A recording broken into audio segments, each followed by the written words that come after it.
Bueno, pues después de esta introducción pasamos a presentar a la primera de las maestras que va a intervenir en este seminario permanente.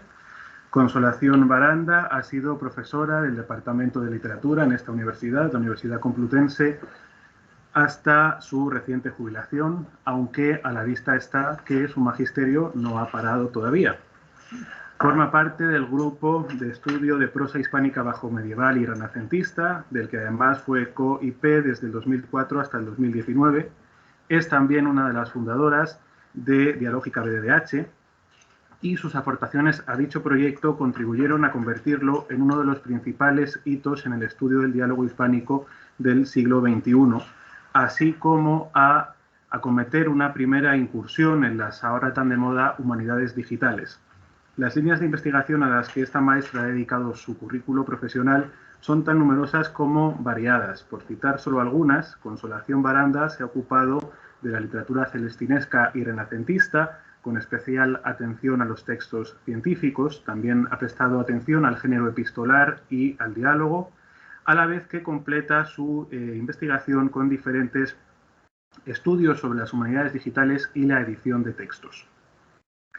La lista de trabajos de Consolación es amplia y casi inabarcable para una presentación como esta, así que citaremos solo algunas, especialmente las que tienen que ver con la comunicación que va a ofrecernos hoy. Por ejemplo, la edición del Epistolario de Villalobos, Ciencia y diálogo literario en lengua vernácula en el Renacimiento español, los diálogos de materia médica en Studi Hispanici, el humanismo frustrado de Francisco López de Villalobos y la polémica con Hernán Núñez en Humanista, las cartas de Francisco López de Villalobos, redes sociales, origen converso y solidaridad vertical en Libros de la Corte, formas del discurso científico en el Renacimiento, tratados y diálogos en Estudia Áurea y un largo etcétera.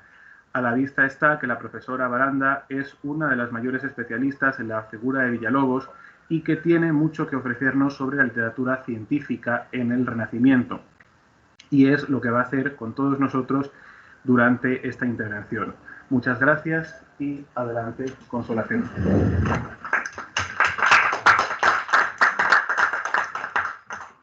¿Quieres compartir algo?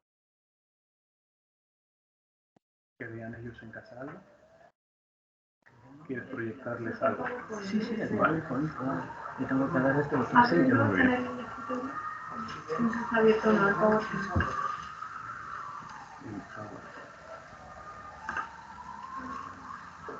Villalobos.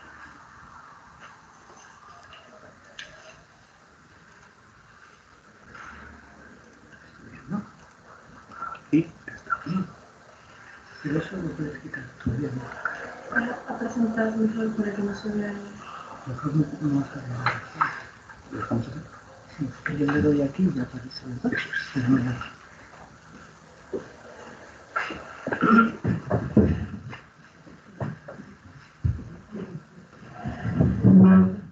Buenos días.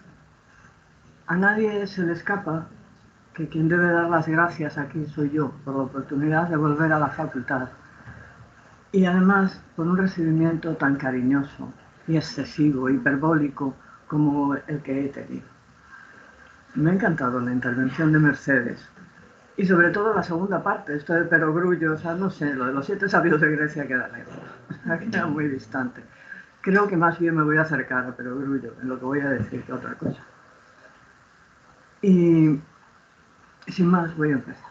De verdad, muchísimas gracias a todos por haberme dado esta ocasión y por estar compartiendo conmigo este rato y darme la ocasión de veros presencialmente. Es un placer.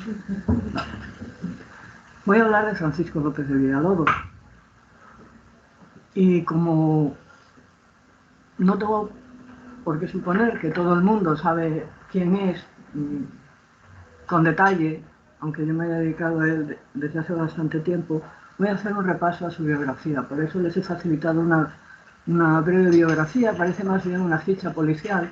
Voy a intentar explicar en un momento los datos que hay. Villalobos fue hijo y nieto de médicos judíos, tiene ascendientes médicos judíos, y nació en torno a 1473, murió en 1549. En el año 98 se licenció en Medicina en la Universidad de Salamanca, después de haber pasado antes por la de Valladolid, por cierto. Y llama la atención que el mismo año en el que se licencia, en 1498, aparece publicado un libro suyo en esta ciudad, El Sumario de la Medicina, con un tratado sobre las pestíferas uvas, a expensas de Antonio de Barrera, que es una obra redactada en coplas de arte mayor, un resumen del canon de Avicena, que por primera vez aparece traducido a una lengua romance. Villalobos sigue en este libro una tradición científica clásica, la de los poemas didácticos, que, por recordar a alguien eminente en esta tradición, fue practicada por Lucrecio, por ejemplo, ¿no? Pero también lo había hecho el mismo Avicena, que versificó su canon y se conoce con el título de Cántico. Te voy a molestar un momentito. Vale. Sí, es que está compartiendo la pantalla y se te ve muy pequeñita, entonces hasta que sea... A mí no me importa que se me vea pequeña, lo estoy haciendo bien. Así se te ve más grande. Estoy haciendo Es que para la bien. grabación es Lo mejor. único, y aquí se oye relativamente poco. ¿Se oye poco? No sé si puedes hablar un poco más fuerte. De acuerdo. Sí, sobre todo los que estamos ya un poco, además eso, pero bueno, incluso sin confesar de liberal, hace ocas. En el libro sobre el segundo tratado, de las pestíferas uvas, se describen por primera vez síntomas y remedios de esta reciente enfermedad en una lengua romance. Previamente solo habían publicado 2 años antes un par de libros sobre la sífilis en toda Europa. Es decir, es una gran novedad también. La mezcla de tradición y novedad del libro de un recién licenciado Villalobos da cuenta de buenas dosis de osadía científica y también me parece de que posee ciertas influencias. Desconocemos cómo pudo convencer a Antonio de Barrera, un eminente librero, para que costease esta edición. Posiblemente influyera en ello el marqués de Astorga, para quien trabajaba su padre, que es el dedicatario de la obra. En el año 1502 lo encontramos ejerciendo de médico en Zamora. Pocos años después, en el 7, está al servicio del conde de Benavente y el duque de Alba, y en 1508 ya es nombrado médico de la corte de Fernando el Católico. Es decir, en 10 años, desde que se licencia hasta que entre en la corte de Fernando el Católico. Realmente una carrera vertiginosa. Durante la etapa siguiente publica 2 obras muy distintas. Congresiones del Duodécimo in Principiorum, etcétera, etcétera, que va acompañada de una colección de epístolas jocosas latinas, y el año siguiente, en 1515, traduce la Comedia del Anfitrión, la primera traducción plautina que se hace al castellano, y además es, sin parcialidad alguna, la mejor traducción del Anfitrión que se hace en todo el siglo XVI. A la muerte de Fernando el Católico, en 1516, se queda sin trabajo, en cierto modo. Sigue al servicio de Germano de Foix, pero tiene que recomponer su situación en la corte, su posición, y hasta 1518 no recibe el nombramiento de médico de Carlos V. Durante esta etapa, como médico de Carlos V, publica un nuevo libro, la Glossa Literalis in Primum et Secundum Naturalis Historiae Libro, es decir, la glosa de los 2 primeros libros de Plinio. La primera obra, una vez más, que trata sobre la historia natural de Plinio en España. Aquí surge una polémica muy ácida con Hernán Núñez y deja de publicar, conocemos obras manuscritas, hasta que se jubila. En el año 1539, muere la emperatriz Isabel de Portugal y Villalobos se retira de la corte al filo de los 70 años. En los años siguientes, anuncia en una carta a Francisco de los Cobos que ha recogido sus libros, que están derramados por 1000 partes, y añade: y ahora verá vuestra señoría, si Dios quisiere, qué tan letrado he de salir para el otro mundo. En efecto, en 1543 se publican el libro intitulado Los problemas de Villalobos, que trata de cuerpos naturales y morales y dos diálogos de medicina, etc. Es una mezcla de novedades, es decir, de obras nuevas, por lo menos que no se habían publicado antes, y de obras ya conocidas de Villalobos. Además de esto, se han conservado 47 cartas en lengua vulgar y algunos diálogos en forma manuscrita. En todos estos diálogos interviene siempre Villalobos como personaje. A pesar del carácter innovador y del evidente afán de originalidad de las obras, su biografía y su personalidad son tan extraordinarias, en el sentido de fuera de lo común, que, como decía la semana pasada Ana Bian a propósito de una escritora, de Carmen de Burgos, esta biografía se ha convertido en un obstáculo casi insalvable para apreciar la aportación de Villalobos a las letras del primer Renacimiento. Solo desde la historia de la medicina se le ha prestado atención libre de este lastre. Durante el siglo XVI alcanzó enorme reputación como médico ocurrente e ingenioso, y así pasó a protagonizar múltiples anécdotas jocosas reproducidas en obras de gran difusión. La Floresta Española de Santa Cruz, la Miscelánea de Zapata, el libro de los chistes de Pinedo y los cuentos de Ardijo. Se convirtió pues en un personaje cómico, en un proceso de trivialización que alcanzó a otros escritores como el mismo Quevedo, ¿no? Que los famosos chistes de Quevedo han llegado hasta nuestros días. En la segunda mitad del siglo XX, los estudios han destacado en particular su ascendencia judía y ha llamado la atención que Villalobos no oculte este origen infamante, porque era la reacción común, era una cautela elemental en la época, sino que lo exhibe e incluso bromea al respecto. Y en esta actitud se ha visto un rasgo bufonesco. El último paso era unir ambas características, el humor y la libertad de sus escritos, con la permisividad social hacia los bufones. Resulta así que el doctor, que se había fajado con Avicena, con Galeno, con Plauto y con Plinio,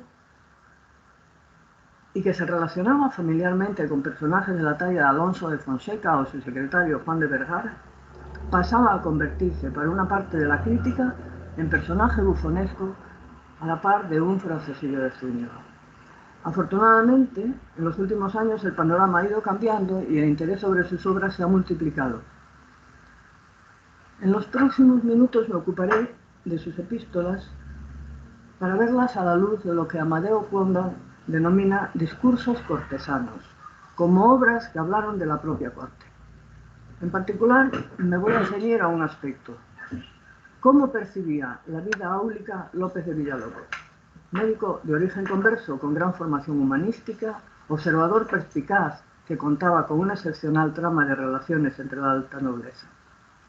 Su habilidad para desenvolverse en el entramado cortesano es indudable. Consiguió mantener su reputación durante más de 3 décadas al servicio de 2 cortes diferentes. Voy a hacer una pequeña introducción sobre lo que supone lo que es la corte como institución en la época y pasaré a hablar después de algo que no había estudiado hasta ahora, que son las cartas latinas de Villalobos y cómo en ellas se plantea su relación con la vida de la corte. La corte es una formación social peculiar que surge en la Edad Media, como todo el mundo sabe. Se refuerza con la creación de los estados nacionales y alcanza su culminación en los estados absolutos, como indicaba ya Norbert Elias en su tesis de 1939. En las últimas décadas se han multiplicado los estudios históricos centrados en la atención a las cortes de los distintos estados. Su conformación, las redes de interdependencia, los conflictos de intereses y tensión de equilibrios que caracterizaban su funcionamiento. Según Álvarez Osorio, la corte de la monarquía española incluye 3 elementos: gobierno de la monarquía, con los consejos, tribunales y ministros, integrado por nobles, religiosos, letrados, humanistas, etc. Gobierno particular de las casas reales, el conjunto heterogéneo de personas de distintos estados que siguen al rey y residen en la corte. Es el lugar, tanto simbólico como físico, donde reside el entramado de poder institucional, político y económico, que se rige mediante un tipo de relación social característica, la prestación de servicios a cambio de mercedes, ya sea en forma de dinero o de reputación, aunque normalmente van unidas. La participación y el ascenso en esta institución social exige la adopción de unas formas de comportamiento peculiares y de unos valores específicos. Capacidad de observación. Todos observan y son observados. Es crucial estar al tanto de las rivalidades y alianzas entre los distintos grupos. La autocensura, es decir, la facultad de medir palabras y gestos. El dominio de los sentimientos, el control de las pasiones. Es, en fin, una forma de sociabilidad que incorpora, aunque se justifica muchas veces como un mal menor, pero incorpora el disimulo o la simulación. Lo que Elías denomina proceso civilizatorio que acompaña a la evolución de las cortes, no solo transformaría las formas de comportamiento, sino también la forma de pensar e incluso la estructura de la personalidad, lo que denomina hábitos. En estas condiciones surge también la valoración nostálgica de una vida nobiliaria antigua, libre, de la vida caballeresca y pastoral, e incluso la idealización de la propia vida cortesana, literaturizada magistralmente en el diálogo de Castiglione o después en el de Luis Milán. Pero antes que los elogios de la vida de la corte más conocidos del Renacimiento, abunda ya la literatura antiáulica, no solo en Italia, también en España. A lo largo del siglo XV, los humanistas italianos hicieron valer su cualificación en conocimientos de retórica y la formación en letras de humanidad para copar los puestos de cancilleres, embajadores, cronistas o consejeros en las distintas cortes italianas. Así, no es de extrañar que fueran los propios humanistas quienes ofrecieran las reflexiones críticas más sistemáticas acerca de las miserias de la vida cortesana. En ellas se manifiesta el conflicto entre la ambición profesional y la insatisfacción de no poder dedicar su tiempo a esa especie de otium con dignitate ciceroniano. Sus plumas debían de estar al servicio de quienes les habían contratado o pudieran hacerlo. No es de extrañar que la pérdida de libertad aparezca sistemáticamente como el primer perjuicio de la vida cortesana.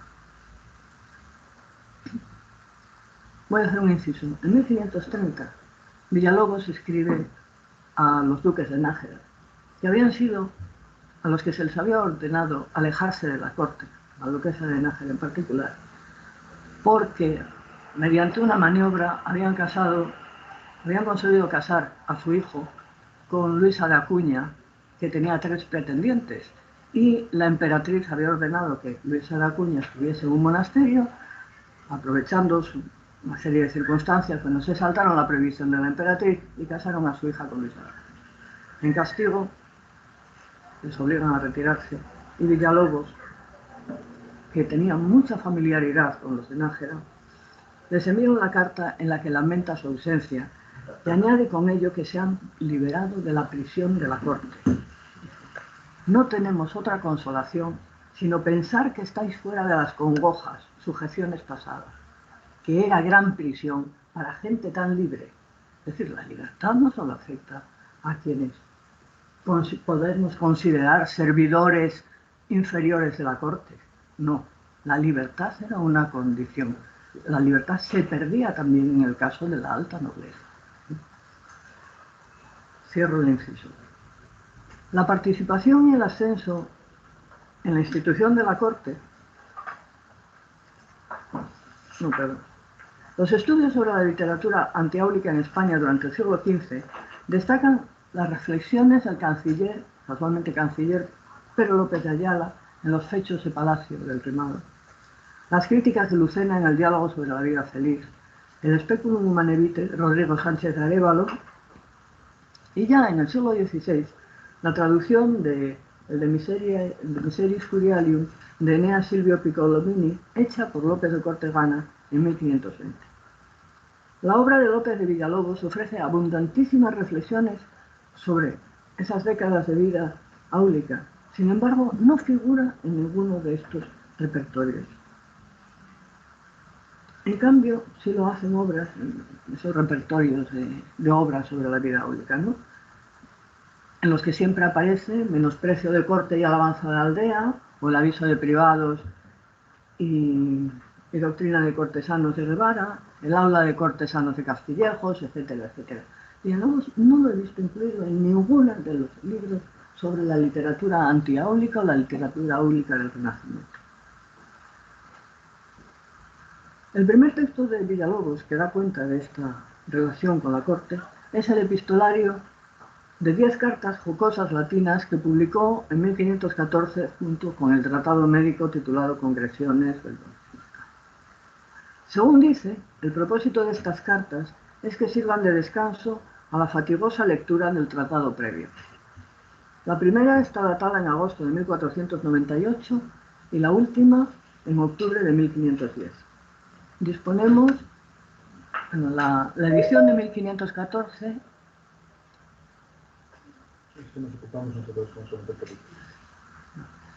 La edición de 1514 está digitalizada primorosamente por la Biblioteca Universitaria de Salamanca. Es un libro precioso.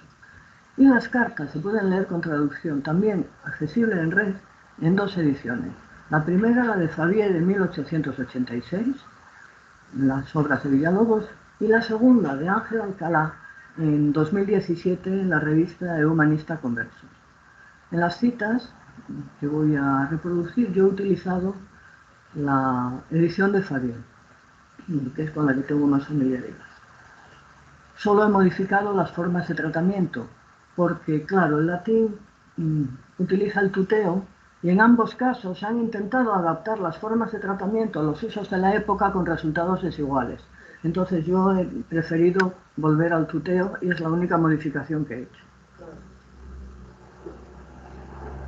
Sobre esta obra, señalaba hace años Gonzalo Pontón con mucho acierto, que la colección toda, el orden que siguen las cartas, responde a un patrón altamente literario.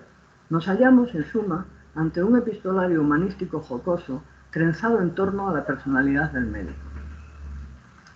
Se trata de la primera colección que adopta en la península el título de Epístolas Familiares, coincide el mismo año con las de Marineo Círculo, por cierto, lo que muestra su anclaje humanístico. Y como sucede con casi todas las obras de Villalobos, presenta una novedad insólita. Declara abiertamente que el objeto de las cartas es exponer su propia vida.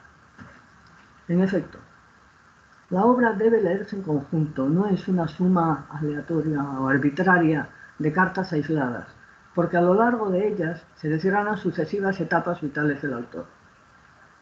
El hilo conductor que en apariencia da sentido al conjunto es el relato de su vertiginoso ascenso profesional, desde médico mal pagado en la ciudad de Zamora a estar al servicio de la alta nobleza y finalmente del rey Fernando el Católico. A diferencia también de otros epistolarios humanísticos, este presenta la singularidad de estar acotado en el tiempo. No enuncia intenciones de continuidad ni tampoco la tuvo. Conocemos los epistolarios de Marineo Círculo, Pedro Mártir, que siguen y siguen durante años. Villalobos termina en 1510 y nunca más publica una carta latina. Es como si el cursus vitae ya hubiera terminado cuando el autor tiene 37 años. De hecho, para Villalobos, su carrera profesional había alcanzado la culminación, ya había llegado a lo más alto. Pero yo no había apreciado hasta que me vi en la tesitura de preparar esta intervención, que Villalobos no solo pretende ostentar su éxito profesional, ya había obtenido el nombramiento de médico en 1508, en la carta que escribe al doctor de la Parra. Para ello, para hablar de su éxito, no necesitaba escribir 4 cartas más. Es evidente, y no me había fijado. El epistolario relata no solo la dimensión de su éxito, sino la magnitud de su caída y la decisión de alejarse del piélago de la corte. En esta obra, Villalobos se muestra a sí mismo como ejemplo de los peligros de la corte. Convierte su vida en un exemplum de medro y caída, de lo que esperaba a quienes pretendían entrar en ella.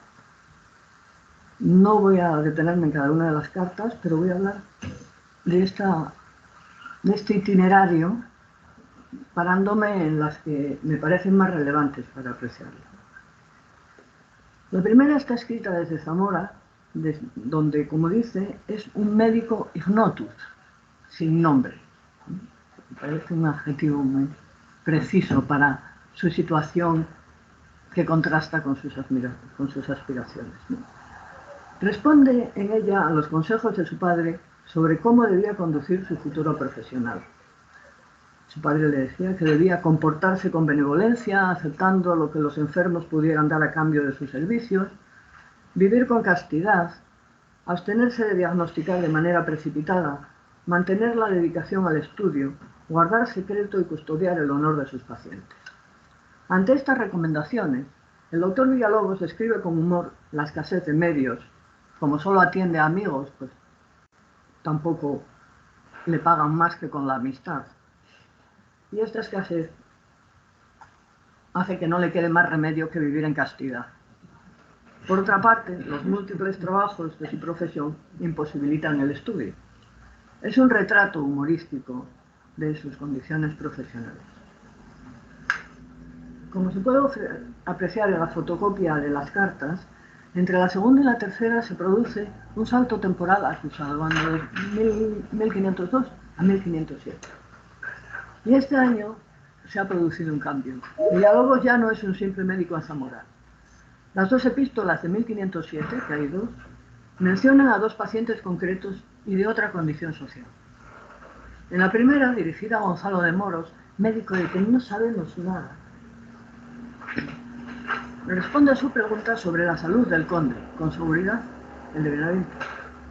Y Villalobos describe de manera hiperbólica la difícil relación entre el médico y un enfermo de la nobleza, la desobediencia entre las prescripciones, el rechazo de las medicinas, sus gritos, insultos y descalificaciones. La perro Avicena, la acusa de judío, bueno, una cosa disparatada. Los discursos sobre la vida cortesana suelen evitar cuidadosamente la personalización. Apoyan e ilustran sus argumentos mediante numerosos casos del mundo clásico o más reciente, pero sin mencionar nombres muy cercanos. En este aspecto son muy cautos. Por el contrario, en Villalobos es todo personal. Los hiperbólicos insultos y gritos de los nobles, las vejaciones que todos los tratados antiáulicos mencionan, se ponen en boca del conde de Benavente, y así, paradójicamente, los transforman en un arma arrojadiza, porque son una muestra de las vejaciones que padece, las humillaciones que padece Villalobos, pero también proporcionan un retrato grotesco e irrisorio del noble que le está insultando. Y desde luego al conde de Benavente se la guarda, porque en más de una ocasión hace de él, en 2 ocasiones, hace un relato, realmente que lo deja a los pies de los caballos. En la carta siguiente del mismo año, informa a su padre sobre la salud del duque, que es el de Alba, desde la mezquina aldea donde se encuentra la corte, con un aposento reducido, asediado por mosquitos y pulgas y pasando noches en claro. Aquí se refiere a sí mismo como un peregrino en la corte. Peregrinus enim sum incuria. Cabe destacar la ausencia de noticias ajenas a su situación personal, una concisión que focaliza el texto en el propio Villalobos y en el paciente. No menciona el lugar donde se encuentra ni da información acerca de los motivos por los que la curia se encontraba en Santa María del Campo, donde estaba también la reina Juana, la desgraciada reina Juana, con el cadáver itinerante de su marido, y se habían reunido para recibir a Fernando el Católico, que venía de Italia, con el capelo cardenalicio para Cisneros, que se lo iban a imponer en Santa María del Campo. Se enfadó la reina Juana y decidió que se tenían que ir a celebrar algo agradable a otro sitio, no donde estaba su marido, el cadáver de su marido, ¿no? Ni una palabra de esto. En julio de 1508 se dirige a un colega, el doctor de la Parra, famosísimo médico y profesor de Salamanca, que era en ese momento también protomédico, para relatarle la celebración que había tenido lugar en Salamanca con sus amigos, una celebración de 3 días. Es una narración desternillante de las comilonas y los pormenores de la consiguiente resaca. Se menciona, como señaló Diego Catalán con perspicacia en su momento, que entre la comida se dice que no había pernil de cerdo que es un guiño entre los dos corresponsales evidentes. El motivo implícito de estos excesos festivos era su nombramiento como médico de Fernando el Católico, obviamente. Lo había recibido el mes anterior. Así que después de visitar a su moribundo padre y dejar a su familia instalada en Medina del Campo, se desplaza a Alba de Tormes. Y ello suscita la siguiente reflexión. A ver si sale esto.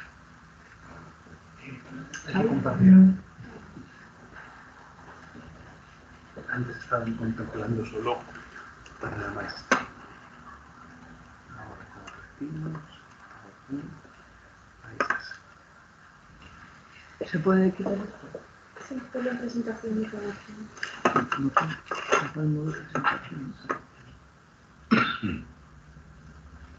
Ahí está. Ahora verás, ilustre doctor, cómo al pedir con tantos trabajos al ilustrísimo duque la servidumbre, perdía un tiempo patria, padre, fortuna y libertad. Esa libertad de verdad. De ti no digo nada, que perdiste todo cuanto podías perder. Solo nos queda la esperanza, peor 1000 veces que el sepulcro, puesto que con sus eternas ilusiones y constantes martirios va empujando a los hombres al infierno. El triunfo profesional se acompaña desde el comienzo con reflexiones acerca de la pérdida de libertad y las esperanzas insatisfechas que son una constante de la vida áulica. Después escribe 3 cartas a Cosme de Toledo, obispo de Palencia emparentado con el duque de Alba. La primera de ellas empieza así: Lívido fervet incuria. La lujuria hierve en la curia, en la corte. Como espectador de esta vida, describe el culto general a la diosa Venus, la ostentación y las fiestas, con menciones expresas a miembros de la familia del obispo. Pero la más interesante es la última, el broche de esta colección. En ella, Fernando Lázaro Carreter veía, y cito, el modelo fundamental tan ardientemente buscado del lazarillo. Es una carta confesión, donde a petición del obispo Villalobos narra su vida. Expetis me generosissimi pater status fortune me narrationem explicitae. Tras unas reflexiones sobre las virtudes de la mediocritas y la pobreza modesta, se lamenta de no haber pensado en ello antes de salir de la casa paterna. Contrapone el recuerdo y elogio de su padre, su feliz y honrada medianía en una aldea, con las aspiraciones y empeño de ser médico del rey. Y dice: yo, olvidando el modo de vida y carácter de mi padre, no me quedé en la aldea, me fui a una ciudad populosa, y sigue. Trabajé por ser médico del rey católico, y a pesar suyo, gasté todas mis fuerzas en el empeño. Contra esto se sublevaba la razón diciendo: ¿cómo corres, Francisco, a tu perdición? Si conocieras el pernicioso contagio de la corte, a no estar loco hubieras ya retrocedido. Detente, pues, y considera cuántos umbrales de magnates y consejeros habrás de pisar, cuánta ofensa y ultraje te será preciso sufrir, y qué peso de adulaciones, engaño, falsedades y disimulo añade a esto el envidiar y ser envidiado, etcétera, etcétera. Villalobos confiesa al obispo haber caído en el error común de los cortesanos, la vanidad. Hinchado por mi cualidad de cortesano y médico del rey, me ofrecía las habladurías de la gente y había dado lugar a los rumores de que era hechicero y envenenador. Ello trajo consigo la intervención inquisitorial y su prisión durante 80 días en las cárceles de la Inquisición, de donde había salido libre y con honra, por fin. Es una cosa curiosa. A raíz de esta experiencia, decide retractarse de su vida pasada y abandonar la corte. Este valle de miserias, textualmente dice, para volar a la corte del Rey Eterno, y añade, donde ni temeré el enojo de los grandes, ni retrocederé ante el rechazo de los porteros, ni me arredrarán los varios accidentes, ni las ilusiones de la fortuna. Concluye advirtiendo a su corresponsal que todavía no sabe a dónde va a dirigir sus pasos y comunicará esa decisión en una carta siguiente. Como decía antes, resulta obvio que en la estructura de este epistolario hay un modelo literario subyacente. Ofrece un resumen condensado del itinerario de un cortesano, desde que las ambiciones le llevan a la corte hasta que, golpeado por las miserias de esa vida, decide abandonarla. Pero cabe recordar, y esto es muy curioso, que esta carta es de 1510 y el libro no se publicó hasta 1514 y lleva el escudo real en la portada.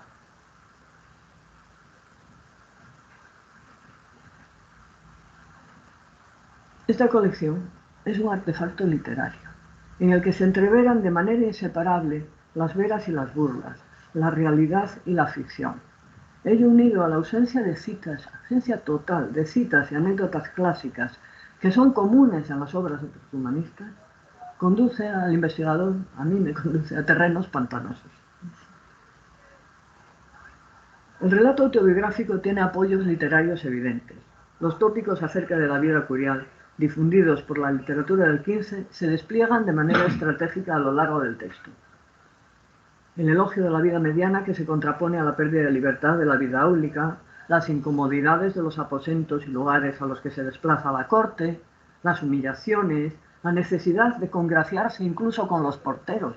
Los porteros son un tema recurrente en la literatura áulica, desde el rimado de Palacio hasta Guevara, que dice qué tipo de regalitos conviene hacerles. O sea, Guevara no desaprovecha detalles.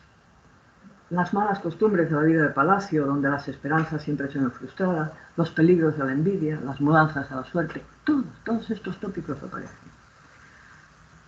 En mi opinión, algunos detalles permitirían afinar un poco más y concluir que en el trasfondo de estas cartas se detecta en particular la lectura de la obra de Piccolomini.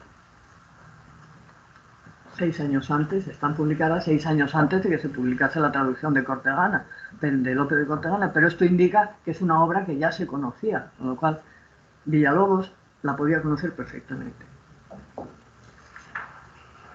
Piccolomini utiliza también el género epistolar y en su sátira desarrolla los tópicos mencionados con algunos detalles menores que aparecen en las de Villalobos. Los piojos, las pulgas y mosquitos, por ejemplo. Cuando habla de los médicos, dice que ven menospreciar las medicinas sanas y rechazar y recibir las dañosas. Pero hay un aspecto en la estructura de las dos obras, de la de Piccolomini y en las cartas de Villalobos, que me parece que las relaciona de forma muy sólida. Tanto Piccolomini como López de Villalobos proponen la figura de su padre como modelo ideal de vida en medianía. Esto es lo que dice Piccolomini al comienzo de su epístola. Silvio, mi padre, toda la flor de su juventud consumió en palacio del duque de Milán Viejo. Finalmente, harto de los enojos y penas de palacio, tornó a su casa y tomó mujer en la cual hubo hijos. Sigo la traducción de Cortegana. Y hasta hoy el todo, vida loable y con reposo. Pero la voz, y da consejos a los jóvenes de que no vayan a la corte. Pero la voz y consejo de mi padre pudo menos en su hijo que en los extraños, porque nunca mi padre me pudo apartar de los negocios de la corte. Mas yo he experimentado lo que hasta aquí no creía y hallo que es verdad la sentencia y opinión de mi padre. No es un detalle menor y yo por el momento no he encontrado esta coincidencia en otros textos. Es lo que me lleva a pensar que sí que conocía bien la obra de Piccolomini antes de embarcarse en la redacción de las epístolas últimas. Si esto es así, es decir, si estas cartas están tejidas sobre un telar literario humanístico, y además sabemos que la retractación final no llegó a producirse porque sirvió como médico de la corte, nos podemos preguntar lo siguiente: ¿hasta qué punto esta colección epistolar es un ejercicio de impostura? Por ejemplo, carecemos de datos, no se ha encontrado nada acerca que confirme la estancia de Villalobos en las cárceles inquisitoriales. Esta estancia se tenía que haber producido a finales de 1509 o comienzos de 1510, a juzgar por las cartas, ¿no? Por las fechas de las cartas. Hay quien dice que estuvo en Córdoba donde había sido conducido por Lucero, porque insulta a Lucero en alguna ocasión. A lo largo de sus obras aparece Lucero, pero Lucero es el inquisidor por antonomasia, ¿no? O sea que no creo yo que tenga nada que ver con Lucero. Pero por otra parte, y hay quien duda que esto sea cierto, claro, se podría creer que el relato de la prisión es tan falso como la decisión de abandonar la corte. ¿Podría ser todo ello una broma que los contemporáneos leerían como tal? A mí me parece una hipótesis arriesgada pensar que esto es falso. Tampoco tiene ningún apoyo. Y desde hoy al menos resulta difícil de creer que nadie hiciese bromas acerca de una estancia en la cárcel de la Inquisición. No lo sé, pero hay dudas. Lo que sí se puede afirmar, a través de otros escritos, es que el doctor Villalobos sí vivió de forma contradictoria y compleja la situación de miembro de la corte. Esto que se manifiesta en las cartas, el deseo de abandonarla, el deseo de estar en ella con el afán con la conciencia de sus peligros, es algo recurrente a lo largo de toda la obra de Villalobos y aparece con frecuencia en las epístolas en lengua vulgar. A lo largo del tiempo resurgen las tentaciones de abandonar la corte, aunque nunca llegó a hacerlo, pero sí procedió con un grado de libertad poco común en situaciones que ponían en riesgo su estatus de cortesano. En 1515 dirige una carta al joven heredero del conde de Osorno para dedicarle la traducción del Ancitrio de Plauto. En ella hay una descripción de la corte que no me puedo detener. Le previene sobre los males de la corte y comunica su deseo de retirarse. Y dice: estoy de voluntad, si Dios quisiere, de dejallos muy presto. Y si la grave enfermedad del rey nuestro señor no me detuviese, que sería mal caso desear a su alteza en tan gran necesidad, ya me habría yo arribado en algún puerto y remanso, donde escapase de los peligrosos golfos y tempestades de esta mar, que en verdad, si toda la corte es bullicio y turbación y desasosiego, los que hacen la corte, que son los que residen en ella, turbados andarán y bulliciosos y desasosegados. Se despide reafirmando sus deseos de vida tranquila y rogando a Dios y a su madre que le pongan en camino llano, etcétera, etcétera. 4 meses después de esta carta se muere Fernando el Católico. Es una ocasión de oro para irse de la corte, pero no se va tampoco. Villalobos permanece en situación de interinidad hasta que vuelve, hasta que llega aquí Carlos V. En el interregno, los cortesanos de Fernando el Católico deben reclamar salarios y recomponer su posición para encontrar acomodo en la nueva cadena de mercedes y servicios que se avecina. Villalobos sigue sirviendo a Germana de Foix y, en vez de retirarse de la corte, escribe a sus contactos en Flandes para recordarle que está aquí, ¿no? Para mantener las relaciones. Y en el año 18 consigue de nuevo ser nombrado médico de la corte de Carlos V. En 2 cartas, cuando Carlos V llega, en las cartas muy divertidas, al poco tiempo consigue ser nombrado Carlos V emperador y parte a Flandes para el nombramiento. Entonces Villalobos decide que no acompaña a la corte y que se queda en Castilla. Y dice lo siguiente: en una carta a Alfonso de Fonseca,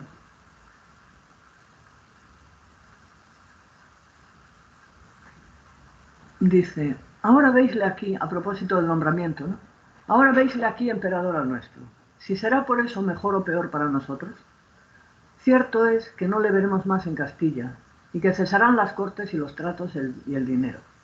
Mas viviremos como filósofos y salvaremos nuestras almas, porque no nos tentará el mundo, que estaremos fuera de él, ni el diablo, porque no querrá dejar la corte, es donde está siempre, ni seremos tentados de la carne, porque todos pereceremos ya.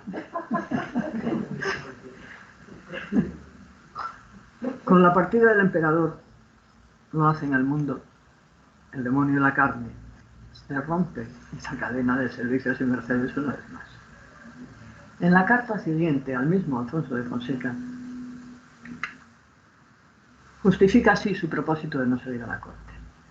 Yo no puedo acabar conmigo de ser alemán, porque ni Dios me hizo con aquel fin cuando me ponía la color, ni me parió para eso mi madre. Si España no basta para sostenerme, bastará la misericordia de Dios.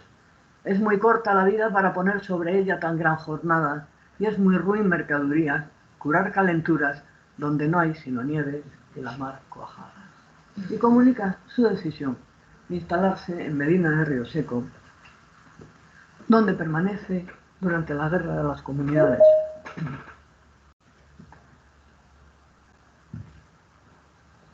No es casual que vaya a Medina de Río Seco. Es la ciudad de los almirantes de Castilla, que eran unos de sus principales protectores. Quiero decir, no se va, pero se queda en unas condiciones cuidadas. Quiero decir, cuida también las condiciones de la permanencia, ¿no? Mantener engrasadas sus poderes. Y al mismo tiempo escribe a corresponsales en Flandes para informarles sobre la guerra de las comunidades y la situación que se está viviendo en Castilla. Entre otros, escribe nada menos que al poderoso Ruiz de la Mota, que esa ambigüedad, esa ambivalencia de Villalobos le da para retirarse, pero al mismo tiempo mantener por si acaso engrasadas las relaciones más importantes. En cualquier caso, la decisión tenía riesgos, porque en Castilla el emperador no dejaba casa.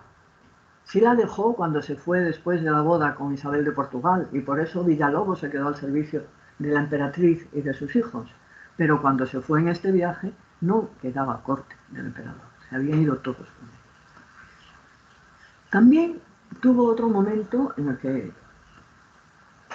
se arriesgó a abandonar la corte en el año 1524 para ir a servir a los marqueses de Priego, a Zafra.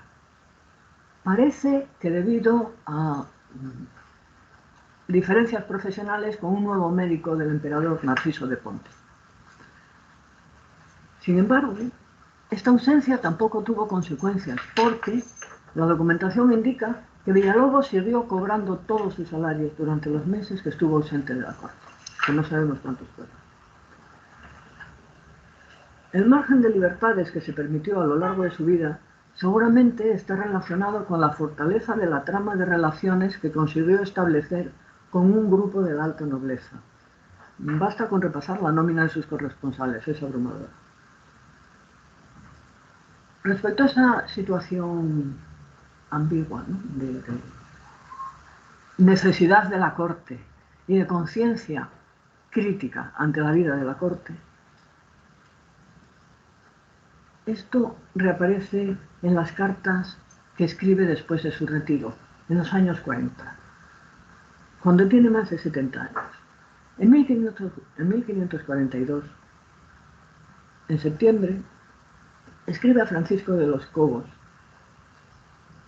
y la carta es una síntesis de esas ventajas e inconvenientes que ofrece la corte, presididas por una mezcla de lucidez y nostalgia, por la conciencia de que su tiempo ha pasado.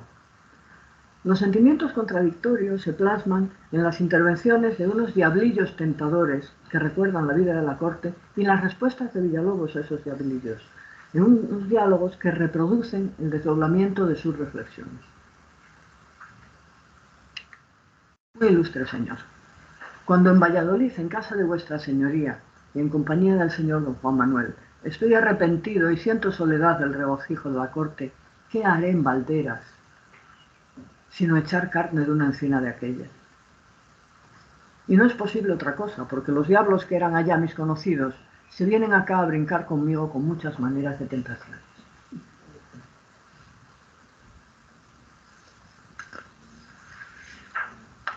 Nótese la hipérbole. La casa de Francisco de los Cobos se conoció después como el Palacio Imperial. Es uno de los ejemplos más acabados de ostentación áulica que se conoce. Allí residían los emperadores cuando estaban en Valladolid, era la casa real. Villalobos, estando en esta casa, en Valladolid, después del retiro, siente nostalgia de la corte. ¿Qué va a hacer en una aldea? Solo se le ocurre colgarse en una encina. Es lo único. De verdad, Villalobos no tiene la vida de campo como alternativa, no se le plantea lo mismo que a Guevara, ¿no? La vida de campo frente a la vida de corte.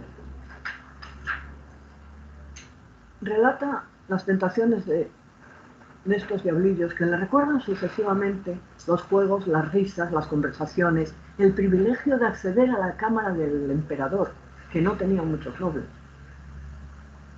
la buena acogida entre las damas, el alto salario que recibía. Y por fin, tras estos todos, después de varias conversaciones con diablillos menores, viene el mismo Satanás y dice: cuando tú estabas en la corte, todos los grandes de España te hacían mucha más honra de la que tú merecías, y tus deudos eran honrados en sus tierras por amor de ti, y preciábanse de ser tus parientes. Ahora, metido en balderas, serás tan ruin como uno de ellos. Este bellaco me hizo llorar toda una madrugada, porque me supo dar el corte por la coyuntura.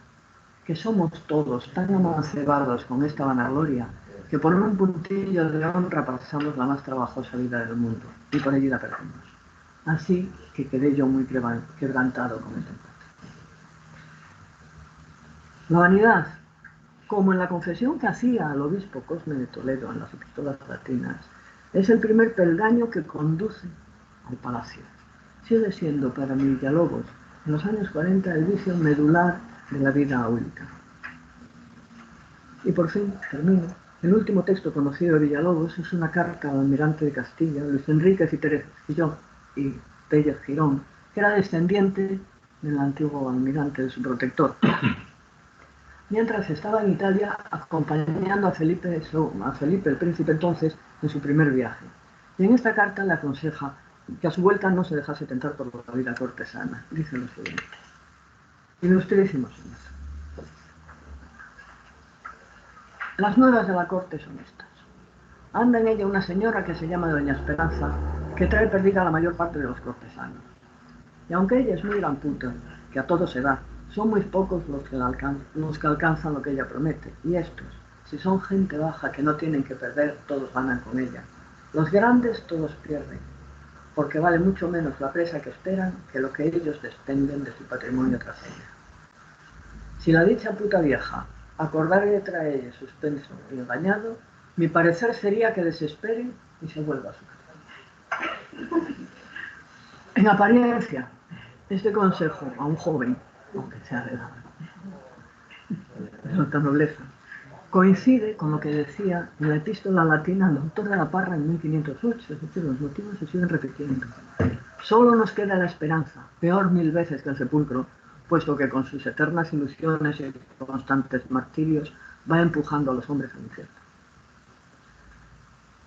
Hay una diferencia en el modo de ver importante. Cuando escribe esto, lleva unas semanas de médico, no tiene ni idea de la vida cortesana. Esto es un texto literario. En cambio, la personificación de la esperanza, ese señuelo con el que los cortesanos embarcan en una vida de frustraciones, como una gran puta, transmite una contundencia completamente distinta a sus peligros.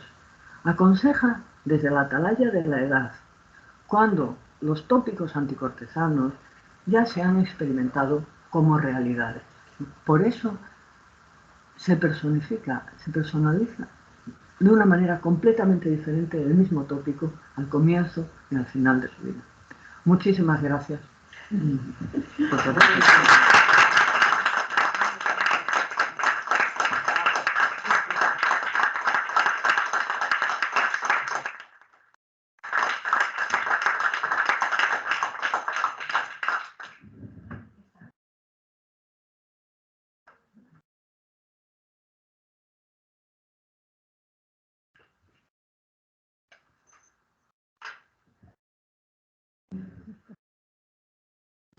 Bueno, pues muchas gracias a la profesora Baranda por tan ilustrativa ponencia. Pasamos ahora... Un momentito. El ratón no va.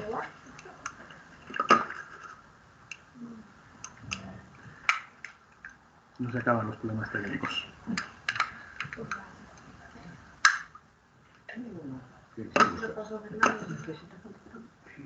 Tengo uno yo. Un ratón. No, es que no sé si falta el pen con lo que se enchufa aquí. No, mira, ya funciona. Muchas gracias. Perdón, que teníamos problemas con el ratón. Pues vamos a parar esta grabación. Como saben, las ponencias se están grabando y se editarán y se publicarán en YouTube como el año pasado. Así que detenemos esto.